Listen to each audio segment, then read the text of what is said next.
Hello, this is just another video, just another review. This is the new beta gameplay for Star Wars. Everybody else knew it was on the PlayStation Store, fucking apart from me.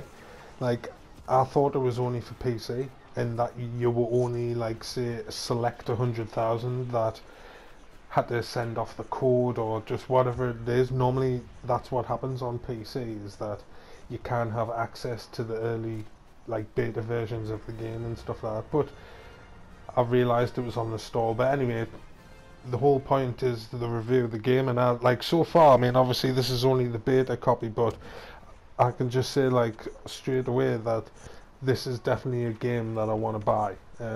Not just because I'm a huge Star Wars fan anyway, but just the fact of how good it is. It is basically Battlefront. That's all they've done. They've recaptured what it was like on the PS2, when you were playing Battlefront and Battlefront 2. Just the chaos and just the endless deaths. I think I played it yesterday for the first time, and I had something like 24 deaths, and I had about 12 kills. You get killed a lot more than you do shooting people. But if that sort of thing doesn't frustrate you, then you can enjoy it. Just think you've got unlimited lives, so it doesn't matter how many times you die. Just try and get your objective done. It's probably more frustrating when you're really close to completing an objective or doing something you've wanted to do, and then getting killed, and then you have to respawn somewhere else and run back to that exact same spot, unless there's somebody else there who you can partner up with, which is another thing I quite like about this, is how they've got a partner buddy system, where you can continue from where you've just died from. Basically, that's what comes in handy. But obviously everybody knows, I'm not going to go into oh, you can be the rebels, you can be the Imperial forces and shit like that, because that everybody knows that. I'm not trying to do a review like that. This is just coming from a gamer's point of view, my point of view. That's basically all my videos are, just what it's like as a gamer to pick it up and to play. You know what I mean? So I loved it. I mean, when I saw people playing it before I had sussed about the demo, I was thinking, oh, I would always go into third person view, because I used to like the PS2 Battlefront in third person. I just enjoyed it more, and I was thinking with the new generation graphics it's going to be a lot better. But I found I do play in first person mode, because I find the shooting is more accurate, it's more easy. See, Steve McQueen, he was doing me head in, because he just kept fucking staying in that thing and in the AT-AT, and just kept killing us all the time. But like I say, you have to just get over the fact that you're gonna die a lot. It's just more of getting the objectives down. There's videos on YouTube at the moment where people are explaining what you should be doing. You know, if you're in an X-Wing, what is your objectives in the X-Wing and stuff like that. But I like the fact that you can just enter the Star Wars universe and you just play the way you want to play. I mean, I think I've fluked a couple of times. I've actually went and done something I was meant to have done, but I didn't really set out to do that. It's so much carnage and there's so much chaos. It's hard to think about what you're meant to be doing, because you're constantly looking over your shoulder. You're constantly on the run like that. You know, you're getting fired from all directions. So other people who are playing, they can crack on with your objectives while you're just trying to survive, basically, or looking for icons, stuff like that. So it is hard. It's really hard. Like I say, if you're not used to playing online, when you first play, you should go to the story mode, first person, because the first story mode, the first player, one player, I mean, because it's just basically like a survival. If it's like Grand Theft, if you just waves of enemies, and I think there's only 6 enemies, 6 waves. I mean, there's 6 waves for this demo, but at the end when you do it, it says you can complete it up to 15 waves, and you get to see every type of enemy. So obviously the further you fight, the more waves you have, the harder the enemies get, which is good. But that's all I've seen of the first person mode so far. But I know there is story missions, there is a one player campaign, which is really good, because I would prefer to do that, have a Star Wars experience, than it just to be solely for online, because I think that would take some of the fun out of it. I mean, it wouldn't put us off it, but I would like to just take my time, you know, and not have the urgency of being online where everybody's just doing their own thing and it's everyone v everyone. When you're playing a story mode campaign, it's better because you can take your time and you can appreciate the game and soak it all in, and it's just better.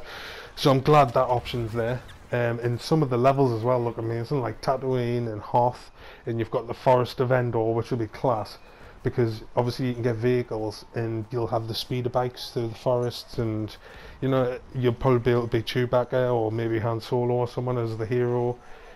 It's just class. I mean, like I say, it's just new generation Battlefront. If you're a fan of Battlefront, then you've got nothing to worry about. Basically, it is that game, but just with amazing graphics. And the sound is one of the pluses on this. Like, the sound is amazing. Everything is taken from Lucas Studios, so the actual sound effects are the ones that they used in the movie. The actual props, like this gun I'm holding now, it was photo scanned at Lucas's farm. That DICE, who made the game, had permission to go to Lucas farm, and they were in calibration with Lucas and Disney, and they actually like photo scanned all the real props from the movie, so you're actually holding the replica in the game. Just little touches like that. It might not matter to the average person, but if you're a Star Wars fan, you just love it. Like the sounds of the blasters for the different guns, or like you'll just hear like an alarm going off, or something that you know from Star Wars, and it brings you back in. You're like, oh, I'm playing Star Wars. I'm actually in the Star Wars universe, because it does feel like just like an army game basically with a Star Wars theme. But if you're gonna have a theme, any theme at all, it's a lot better to be Star Wars, because that's like got the best lore and it's got the best mythology and everything can tie in. So you make a game like Battlefront, or Battlefield. That's what DICE used to make, Battlefield, and they've just made it Star Wars. So it's just class. Like, I can't praise it enough. It's really good. It is one of those games where I can imagine you're going to be playing it for hours and hours and hours. This is just like a deathmatch online. It's just good versus evil. There's no point to this really, apart from, you know, you get to play the game. That's good. It doesn't spoil it. There's no story, there's no nothing, so it gives you a little taste of the game, but you're not spoiling anything, so you do want to go out and buy it. Like, I'm gonna pre-order it tomorrow. I'm gonna go and pre-order it, definitely, because it's just one of those things where if I don't get a copy of this, you don't want to have to buy a second-hand copy. Fair enough, it'll be a bit cheaper, but you know, I would much rather be taking the cellophane off myself and having a brand new disc and just playing it the day it comes out. Alright, and you get points like this, and you can upgrade. I'm on rank 3 here, but you unlock certain items in your inventory to change your loadout. So you can start every mission and you can pick what weapons you want, and by earning more credits by playing the actual matches, you end up getting upgrades. So I wonder if it transfers over, like if I get the proper game when it comes out, is the stats that I'm using now, will they transfer over into the proper game? I just don't know.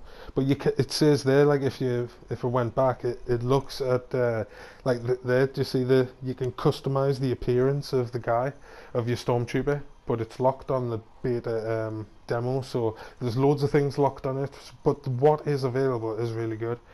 So I'm just praising it. I can't praise it enough. I think it's amazing. So that's it really. So if you like Star Wars and you like army games where you just, you know, like an online experience like Battlefront, your Call of Duty, stuff like that, if you're into that kind of thing, then you'll absolutely love this. Even if you're not a Star Wars fan, I think you probably would enjoy it. But if you're not a Star Wars fan, then you've got serious problems because everyone should be a Star Wars fan. But that's it. So like I say, go out and buy it. I'd give it, just playing the demo, I'd give it a 9 out of 10 straight away. I'd give it a high mark, because I've never found any faults with it yet. I mean, it's not perfect, but until the proper game comes out, I'll probably do another review when I get that. And that's it really. It's just class, and just go out and buy it or download it from the PlayStation Store. It's not even out yet, but go and pre-order it. That's what I meant. Go and pre-order it, download it on the PlayStation Store, and just see what you think. And that's it. So see you later.